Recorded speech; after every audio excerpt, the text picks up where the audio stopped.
हरे कृष्णा। ओम उमा महेश्वराय नमः। प्रिय भक्तजनों, आप सभी का दिन शुभ और मंगलमय हो।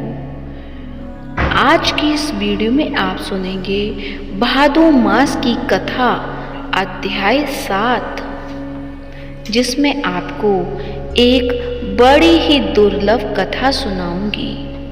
इस कथा को पूरे भक्ति भाव और प्रेम भाव के साथ पूरा अवश्य सुने। प्राचीन समय में चित्रकेतु नामक एक राजा था।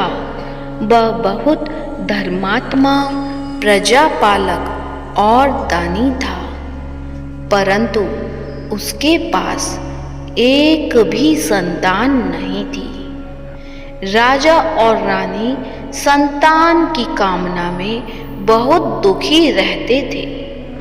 उन्होंने कई यज्ञ, दान और तीर्थ यात्राएं की, लेकिन कोई लाभ नहीं हुआ। राजा चित्रकेतु अपने दुख में डूबे रहते थे। तभी एक दिन देवर्षि नारद उनके महल में आए। उन्होंने राजा से पूछा, राजन, तुम इतने चिंतित क्यों हो? तुम्हारे राज्य में सब कुछ है, फिर भी उदास क्यों हो? राजा ने विनम्र होकर कहा, भगवान, सब कुछ होते हुए भी संतान के अभाव में मेरा जीवन अधूरा लगता है।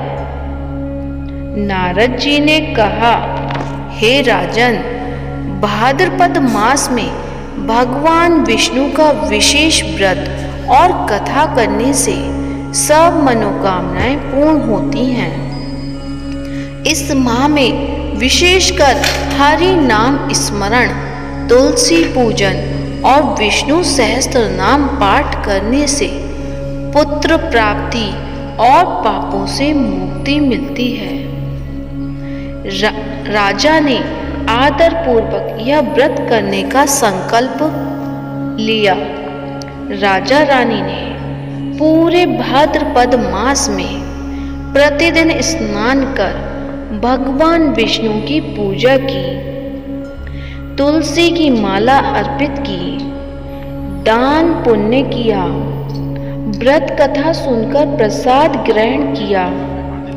व्रत पूरा होने के बाद प्रसन्न होकर भगवान विष्णु प्रकट हुए और बोले, राजन, तुम्हारा यह व्रत सफल हुआ है। तुम जल्द ही एक गुणवान पुत्र के पिता बनोगे। कुछ समय बाद रानी ने एक सुंदर पुत्र को जन्म दिया। राजा और रानी का जीवन आनंदमय हो गया। जो भक्त भाद्रपद मास में यह व्रत और अध्याय 7 की कथा श्रद्धा पूर्वक सुनता है या सुनाता है, उसे संतान सुख, पापों से मुक्ति और अखंड सुख की प्राप्ति होती है। इस व्रत से जीवन की सभी इच्छाएं पूर्ण होती हैं और अंत में मोक्ष की प्राप्ति होती है। तो ये थी भाद्रपद मास का अध्याय 7 की कथा। उम्मीद करती हूँ कथा अच्छी लगी होगी। कथा अच्छी लगी है तो वीडियो को लाइक करें, शेयर करें और कमेंट बॉक्स में जय श्री हरि अवश्य लिखें। धन्यवाद।